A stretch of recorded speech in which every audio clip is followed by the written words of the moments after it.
रोजाना सबसे पहले ये रिश्ता क्या कहलाता है सीरियल देखने के लिए हमारे चैनल को सब्सक्राइब करें। एपिसोड के स्टार्टिंग में हम देखते हैं अबीरा अरमान को लेकर घर पहुंच जाती है। तभी यहाँ पर अबीरा के पड़ोसी आते हैं। वो बोलते हैं कि अबीरा बेटा तू यहाँ आ गई। इधर पीटर बताता है कि दीदी मैं तो आपको पहले ही बताने वाला था, लेकिन काका आपको सरप्राइज देना चाहते थे। अबीरा बोलती है काका आप लौट आए।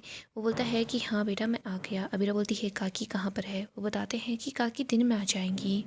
काका बोलते हैं देखो तुम्हें सरप्राइज़ भी दे दिया और तुम्हारे लिए 4 दाम का प्रसाद भी लेकर आया हूँ। वो अबीरा को प्रसाद दे देते हैं। इसके बाद वो अरमान को प्रसाद दे रहे होते हैं, लेकिन अरमान का ध्यान किसी की तरफ नहीं होता। काका बोलते हैं कि देखो जब हम पहली बार मिले थे तो हालात अलग थे, लेकिन अगर तुम दोनों ने बीती बातें भुला दी है तो हम भी भुला देते हैं।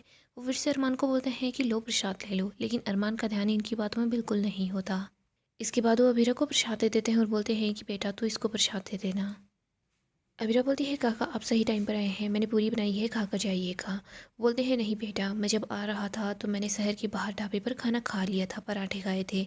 पीटर बोलता है मेरे लिए भी ले आते। वो बोलता है कि हाँ तेरे लिए भी लेकर आया हूँ, अब जल्दी चल गैराज को भी तो संभालना है। अबीरा अरमान को बोलती है अरमान तुम बैठो मैं तुम्हारे लिए खाना लेकर आती हूँ। अरमान बोलता है मुझे कुछ नहीं खाना। अबीरा बोलती है मैंने तुम्हारी फेवरेट सब्जी बनाई है।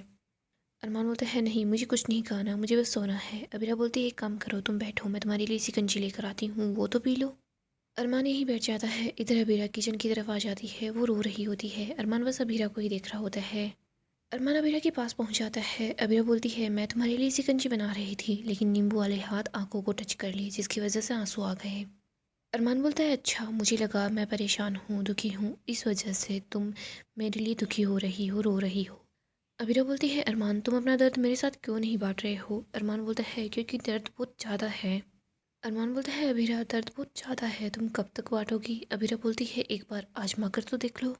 अरमान बोलता है अबीरा तुम्हारी हिम्मत तुम्हारा प्यार ये सब कुछ आजमाने के लिए हम एक थोड़ी ना हुए थे।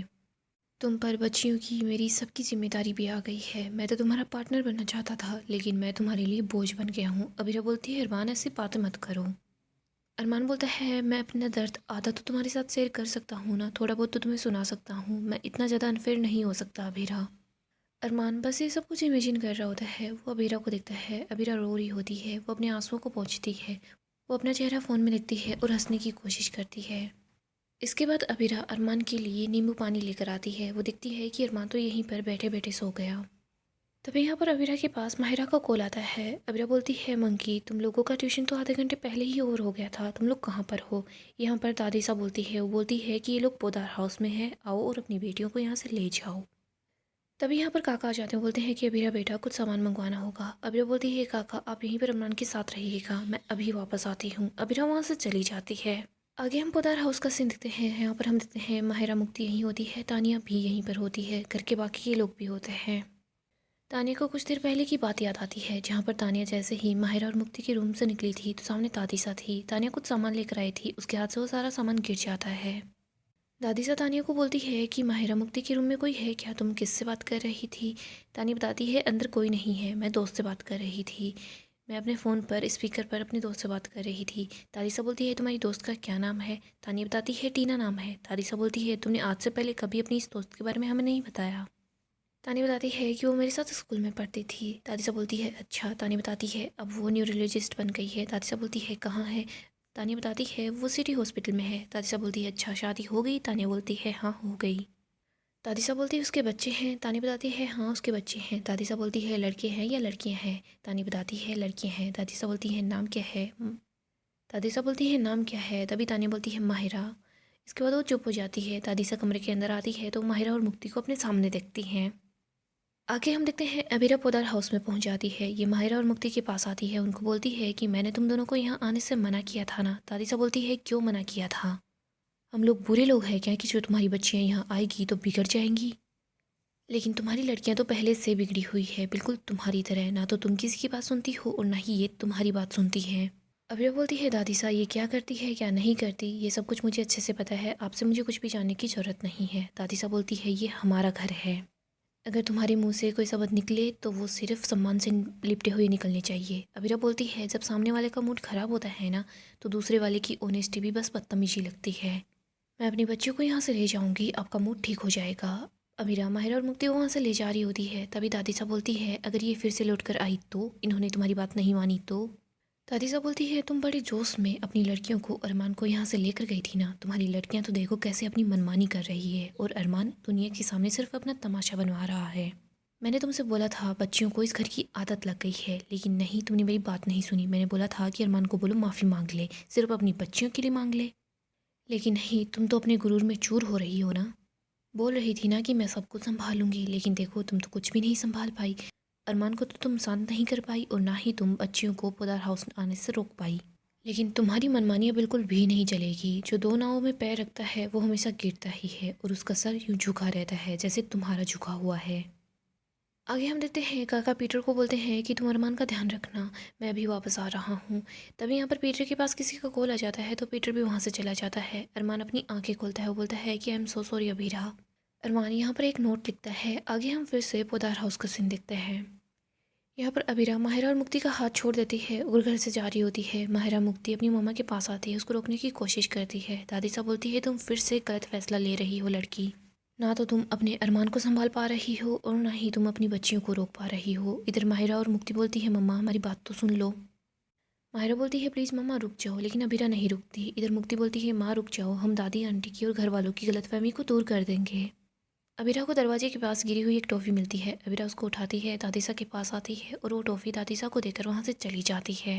मुक्ति बोलती है, दादी आंटी ऐसा क्या हो गया कि आप मम्मा पापा से ऐसे बात कर रहे हो? उन लोगों को इतना गलत समझा है, कैसी गलतफहमी हो गई है? मेरा बोलती है, बिग दादी चाहे बात कुछ भी हो, लेकिन आपका जो मम्मा से बात करने का तरीका था वो बहुत रॉन्ग था। मनीषा आती है और बोलती है, महरू बेबी आप अपने घर जाओ। माहिरा बोलती है, ये मेरा घर है और जो घर अपना होता है वहाँ से जो चाहे वो चीज़ ले जा सकते हैं और मैं आज यहाँ से जवाब लेकर जाऊँगी। माहिरा बोलती है, आप लोगों ने मेरे पापा को डिसोन क्यों किया? आप लोग मेरे पापा और मम्मा के इतने ज़्यादा फ्रेंड थे, हम लोग तो फैमिली थे ना, लेकिन अचानक से रातों रात ही सब कुछ एनिमी क्यों बन गए? माहिरा दादीसा को बोलती है, आप वही बिग दादी हो ना जिन्होंने मेरे और मुक्ति के साथ मिलकर मम्मा और पापा को मिलाने की पूरी कोशिश की। आप वही बिग दादी हो ना, मम्मा 8 ईयर मुझसे दूर थी लेकिन आप फिर भी मम्मा से टच में थे। तो वही बिग दादी हो ना जिनको मेरी मम्मा अपनी मम्मा मानती थी। आपने उनकी इंसल्ट क्यों की? आपने उनको घर से क्यों निकाला? आज आपको सब कुछ मुझे बताना ही होगा। आगे हम अबीरा को देखते हैं जो सड़क पर चल रही होती है। उसको याद आता है उसने दादीसा को बोला था कि मैं अरमान और अपनी बच्चियों को संभाल लूँगी। याद आता है कि कैसे कुलकर्णी ने अपना केस वापस ले लिया, कोर्ट में क्या कुछ हुआ था, इधर भी क्या कुछ सुना रहा था। अबीरा इन्हीं बातों की वजह से काफ़ी ज़्यादा परेशान होती है। अबीरा इन्हीं सब बातों को याद करते करते आ रही होती है। वो काफ़ी ज़्यादा दुखी होती है, रो रही होती है। तब वो यहाँ पर कुछ लोग जा रहे होते हैं, उनसे टकराती है। यहाँ पर उन लोगों के हाथ से मटकी नीचे गिरने वाली होती है, बट अबीरा उसको संभाल लेती है, नहीं गिरने देती। यहाँ पर जो औरत होती है वो बोलती है कि बेटा ये हमारी देवी माँ की मटकी है और तुमने इसको गिरकर टूटने से बचाया है, देवी माँ हमेशा तुम्हें खुश रखे। अबीरा बोलती है कि कभी नहीं रखेंगी। अबीरा बोलती है, मेरी तरफ जब भी कोई खुशी आती है ना तो किसी से बर्दाश्त नहीं होता, मेरे पास कोई खुशी नहीं आ पाती। वो औरत बोलती है, बेटा देवी माँ के घर देर है लेकिन अंधेर नहीं। अबीरा बोलती है, लेकिन जब मेरी बारी आती है ना तो सिर्फ अंधेर ही होता है। और वैसे भी मेरे साथ ऐसा क्यों ना हो, मेरी वजह से आज अरमान पूरे कोर्ट में सबके सामने मजाक बन गया, वो वहाँ सो गया। वो इसलिए सो रहा था क्योंकि मैंने उसको खाने में मिलाकर दवाइयाँ दे दी थी। वो तो दवाइयों के नशे में था तब सो रहा था, लेकिन लोगों को ऐसा लग रहा था कि वो अल्कोहल के नशे में है। अरमान इतना अच्छा लॉयर है, सब लोग उसकी काबिलियत की तारीफ़ करते हैं, उसकी रिस्पेक्ट करते हैं, लेकिन आज अरमान का मजाक बन गया सिर्फ किसकी वजह से? अभीरा शर्मा की वजह से। जब अरमान का अल्कोहल टेस्ट हो रहा था तो वो बिल्कुल एक छोटे बच्चे की तरह हेल्पलेस होकर मुझे देख रहा था। वो मेरी आंखों में सिर्फ तसल्ली ढूंढ रहा था, लेकिन उसको क्या पता उसका जो तमाशा बना है वो सिर्फ मेरी वजह से बना है। मैं बिल्कुल यूज़लेस हूँ, मुझे अरमान के इलाज के लिए पैसे चाहिए, लेकिन आज सुबह से मैं एक ढंग की मीटिंग नहीं कर पाई, एक भी क्लाइंट्स को नहीं देख पाई। अरमान का करियर, उसकी हेल्थ, सब कुछ बर्बाद हो रहा है सिर्फ मेरी वजह से और मैं कुछ नहीं कर पा रही। और आज ऊपर से बच्चियों ने ये बता दिया कि वो गैराज वाले घर में नहीं रहना चाहती, वो तो बस पोदार हाउस में रहना चाहती हैं। बच्चियाँ उस घर में कंफर्टेबल रहती है, अरमान भी वहाँ पर कंफर्टेबल रहता, लेकिन उसने वहाँ पर सिर्फ एक गलती कर दी। उसने जीसा से माफ़ी मांगने के लिए मना कर दिया क्योंकि उसको ऐसा लगा कि मैं उसको संभाल लूँगी। अगर अरमान वहाँ पर होता तो उसका इलाज भी अच्छे से हो जाता, पैसों की कमी भी नहीं होती। अरमान को ऐसा लगता है कि मैं उसके लिए बहुत कुछ कर सकती हूँ, लेकिन मुझे मेरी हरकतों का बहुत अच्छे से पता है। मैं अरमान की इस बीमारी में उसको उस घर में लेकर चली गई जहाँ पर पंखा भी एकदम धीरे धीरे चलता है। मैं भी एक नंबर की डफर हो गया, सब लोगों ने मुझ पर उंगली उठाई तो अरमान ने मेरी रिस्पेक्ट को चूज किया। लेकिन मुझे भी तो अरमान की हेल्थ को चूज करना चाहिए था। पहाड़ में गई मेरी सेल्फ रिस्पेक्ट। अगर अरमान माफ़ी नहीं मांग रहा था तो मैं माफ़ी मांग लेती, मेरा गुरूर उससे छोटा नहीं होता। अरमान इतनी बीमारी के अंदर भी किराज वाले घर में मेरे साथ झाड़ू लगवा रहा होता है। अबीरा शर्म कर शर्म, तेरी वजह से बच्चियां अरमान सब लोग दुखी है। अगर ये लोग पोदार हाउस में होते तो सब खुश होते हैं। अबीरा बहुत ज़्यादा दुखी होती है, बोलती है अबीरा एक काम कर, तू मार्केट जा, एक मेडल बनवा जिस पर लिखवा देना कि पनौती ऑफ द ईयर। तभी यहाँ पर हम देखते हैं ये जो लोग होते हैं उनका टेम्पो पहुँच जाता है। एक औरत बोलती है कि इस बच्ची को भी हमारे साथ ले चलो। हम देखते हैं तो लोग अबीरा को अपने साथ ले जाते हैं। आगे हम पोदार हाउस का सीन देखते हैं। यहाँ पर मुक्ति बोलती है कि अब कोई कुछ बोलेगा क्या। तभी यहाँ पर तानिया दिशा को सामने लेकर आती है। वो बोलती है कि माहिरा कुछ पूछ रही है, दिशा इन लोगों को जवाब दो। दिशा बस अपनी नज़रें झुकाए खड़ी होती है। तानिया बोलती है कि क्या हुआ, तुम आई कांटेक्ट क्यों नहीं कर पा रही? वैसे गलती तो अरमान भैया ने की है, तुम क्यों नज़रें झुकाए खड़ी हो? आर्यन बोलता है भाभी क्योंकि आप इसको एम्बेरसमेंट फील करवा रही हैं। तानिया बोलती है अच्छा, अब इसको एम्बेरसमेंट हो रही है, लेकिन जब ये अरमान भैया पर बेबुनियाद इल्ज़ाम लगा रही थी तब क्या हुआ? तानिया बोलती है अच्छा ठीक है, इसकी छोड़ो, एक काम करो आर्यन, तुम मुक्ति और माहिरा को सच बता दो। तानिया बोलती है कि क्या हुआ, कोई तो इनको दोनों को सच बता दो। उस दिन तो सब लोग दिशा को ही सपोर्ट कर रहे थे, आज सब लोगों को क्या हो गया है, सांप सूंघ गया है क्या? कोई तो इनको सच बता दो। तानिया बोलती है दिशा तुमने ही इन दोनों को इनके घर से निकलवाया है तो इनका सच जानने का हक पूरा का पूरा बनता है, इनको सच बताओ। दिशा बोलती है मुझे इन दोनों के सामने कोई बात नहीं करनी।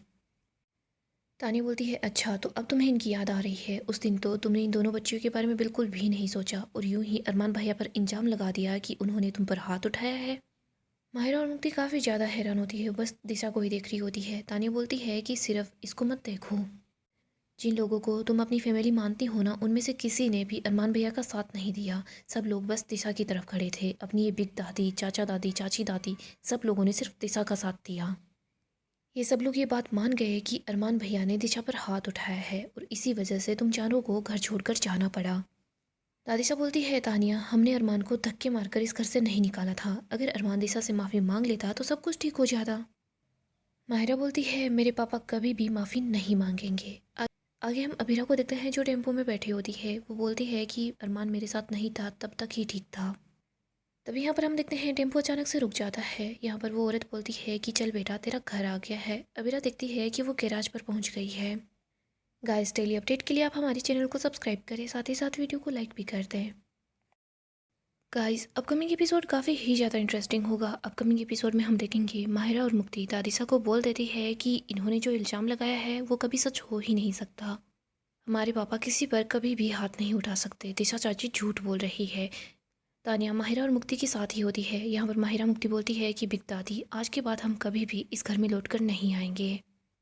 आप सब लोगों ने इनकी बातों पर भरोसा किया है ना, आपने ये मान लिया कि हाँ पापा ने इन पर हाथ उठाया है, लेकिन ये बात हम लोग बिल्कुल नहीं मानने वाले। यहीं पर दूसरी तरफ हम अरमान को देखते हैं जो घर से कहीं चला जाता है। वो ये सोच रहा होता है कि मैं अभीरा पर बर्डन नहीं बन सकता, मैं तो सिर्फ उस पर बोझ बनकर रह गया हूँ, मैं उसकी कोई मदद नहीं कर पा रहा। अरमान सोचता है कि मैं पोदार हाउस चला जाता हूँ, मैं वहाँ जाकर दिशा से माफ़ी मांग लूँगा। यहाँ पर अरमान घर छोड़कर चला जाता है। वो अबीरा के लिए एक लेटर लिखकर जाता है। अबीरा जैसे ही घर आती है तो वो लेटर पढ़ती है। अबीरा सोचती है कि मैं अरमान को कहाँ ढूंढूं। अबीरा अरमान को ढूंढने के लिए निकल जाती है। यहाँ पर हम देखते हैं अबीरा अरमान तक पहुँच भी जाती है। अबीरा अरमान को बोलती है कि अरमान तुम मुझे छोड़कर जा रहे थे, कहाँ जा रहे थे? अरमान बोलता है मैं पोदार हाउस जा रहा था, लेकिन अब मैं वहाँ नहीं जाऊँगा। अबीरा मैं ठीक होना चाहता हूँ, तुम मुझे जैसा बोलोगी मैं वैसा ही करूँगा। अबीरा बोलती है ठीक है अरमान। अबीरा और अरमान दोनों एक साथ होते हैं। यहीं पर हम देखते हैं अबीरा के पास उसके क्लाइंट का कॉल आता है। वो अबीरा को बोलते हैं कि हम चाहते हैं आप हमारा केस हैंडल करो। यहाँ पर हम देखते हैं अबीरा पोदार हाउस पहुँच जाती है। दादिसा बोलती है वकील साहिबा आपका यहाँ पर कैसे आना हुआ? अबीरा के पास कुछ पेपर होते हैं। अबीरा वो पेपर क्रिस के पास भेजती है और बोलती है क्रिस बंसल मेरी क्लाइंट तानिया रायजादा तुमसे तलाक लेना चाहती है। यहाँ पर हम देखते हैं तानिया को क्रिस का सारा सच पता चल जाता है। उसको पता चल जाता है कि क्रिस उसके सामने अच्छा बनने का सिर्फ नाटक कर रहा है। सो गाइस डेली अपडेट के लिए हमारे चैनल को सब्सक्राइब करें।